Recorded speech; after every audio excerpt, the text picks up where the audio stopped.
सायरा बानो साहिबा, सबसे पहले आपकी तरफ आता हूं। क्या समझती हैं मौजूदा जो सेटअप तश्कील पा रहा है, जिसमें सारा फॉर्मूला तय पा गया है, कौन सदर होगा, कौन वजीर आजम, किसका डिप्टी, किसका चेयरमैन सेनेट, किसका स्पीकर कौमी असम्बली, किसके गवर्नर्स, किसके वज़राए आला, इस सेटअप के बाद का मंजरनामा क्या देख रही हैं कि खिचड़ी पकेगी या बेहतरी का कोई मंजरनामा रोशन हो जाएगा? अस्सलाम वालेकुम। सुनिए, जो 16 माह की पीडीएम गवर्नमेंट की, आपको उसमें और इसमें कोई तब्दीली नजर आ रही है? मैं उस पे मोहरे तस्दीक सब्त नहीं कर सकता। ये तो वही करेंगे जिन्होंने पूरा फॉर्मूला तश्कील दिया।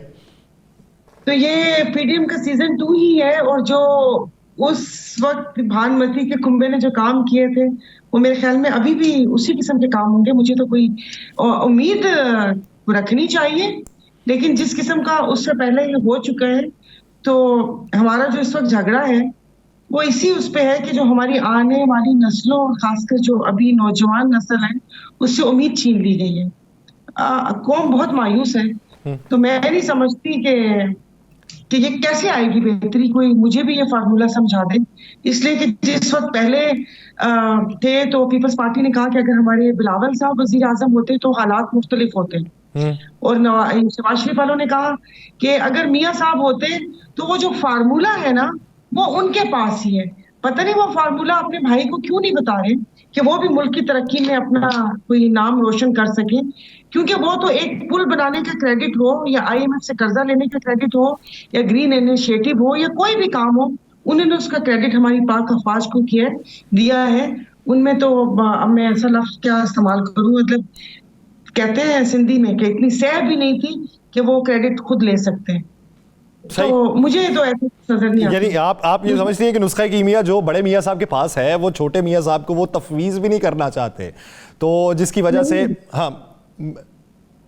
तो जावेद लतीफ साहब का बयान था ना कि मियाँ साहब ने जो सोचा था अब वो नहीं हो सकता। भाई वो जो सोच है वो अपने भाई को भी बताएं। हम भी आपकी पत्नी, आप हमारे 3 दफा के वजीर आजम रह चुके हैं, आपका हमारा रिश्ता रह चुका है, आप हुक्मरान थे, हम प्रजा थे, तो थोड़ी सी तो राया पे रहम कर ले। और उसका माजी से हमें कुछ नज़ीर तब्दील होती दिखाई दी। वो ख़वातीन जब मखसूस नशस्तों पे कौमी असम्बली में आती थीं या दीगर असम्बलीज़ में, अब वो इलेक्शन लड़ के आना चाहती हैं, और बहुत सारे नए लोग भी आना चाह रहे हैं। जिस तरीके से मेहरबानो कुरैशी साहिबा, वो उन्होंने इलेक्शन लड़ने का फ़ैसला किया, वो उन्होंने इस ख्वाहिश का इजहार नहीं किया कि मखसूस नशस्त पे असम्बली के अंदर नुमाइंदगी दी जाए।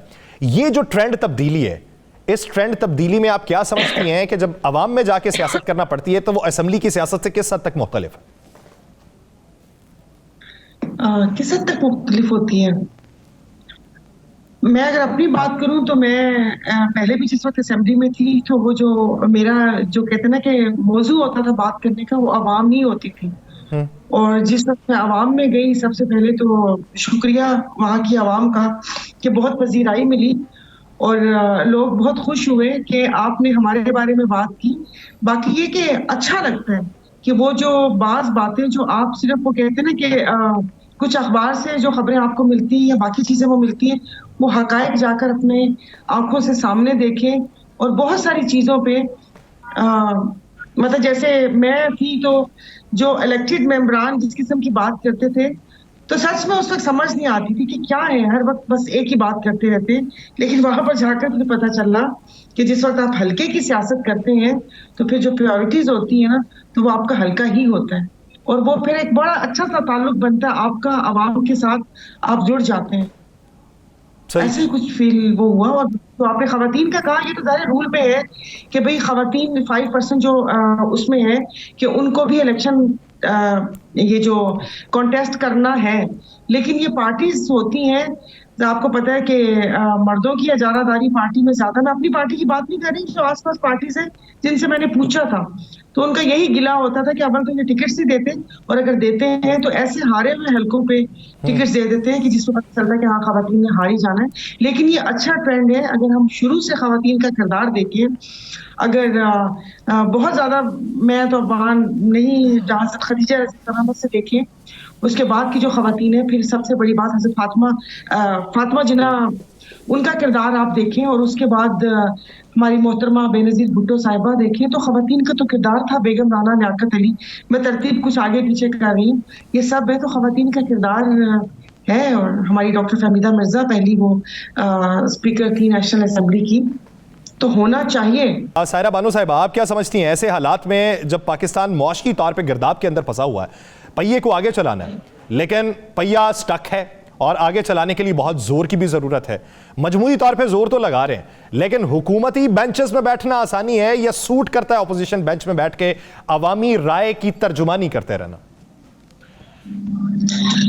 अवामी राय की तर्जुमानी कौन करेगा? इन दोनों पार्टीज में से अगर करेगा तो जाहिर है ये जो इतने साल हुकूमतें थी तो इसमें कहीं ना कहीं सभी का हाथ है।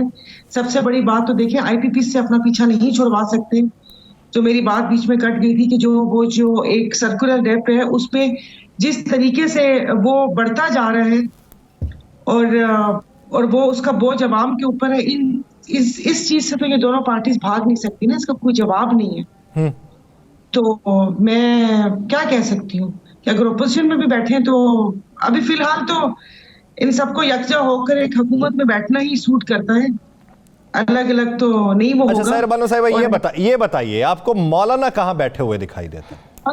एक सेकंड वो बीच में रह गया था, ये जो बैरूनी सरमायाकार, सुने यहाँ पर एक अवामी राय वो दबाने के लिए पिछले 5 दिन से ट्विटर नहीं चल रहा, इंटरनेट की स्पीड स्लो है, यहाँ पर लोग कितने सारे लोग हैं जो थ्रू कितनी एप्स के वो लोग उनका रोजगार चलता है, वो काम करते हैं, लोगों की बातचीत होती है, वो एक बलवा मचा हुआ 10-15 दिन से लोग परेशान हैं, VPN डाउनलोड कर करके अपना काम चला रहे हैं, बच्चे रो रहे हैं कि जिनके ये तो केस सिंध हाईकोर्ट में भी लगा हुआ था। वो चीफ जस्टिस सिंध हाईकोर्ट ने आज हुक्मनामा ये जारी कर दिया, PTI को हिदायत कर दी। बैरूनी सरमायाकार यहाँ से क्या लेकर जाएगा? हमारी तो तरजीहात ही दूसरी नहीं है। आपने शायद फोन साइड पे रखा हुआ है, कमिश्नर साहब ने कहा है कि वो मैंने बयान किसी दबाव में दिया था, अभी तो 2 दिन हमारे इसी जमीन सोने और जागने में गुजर जाएंगे। मुझे परवाह है किसको?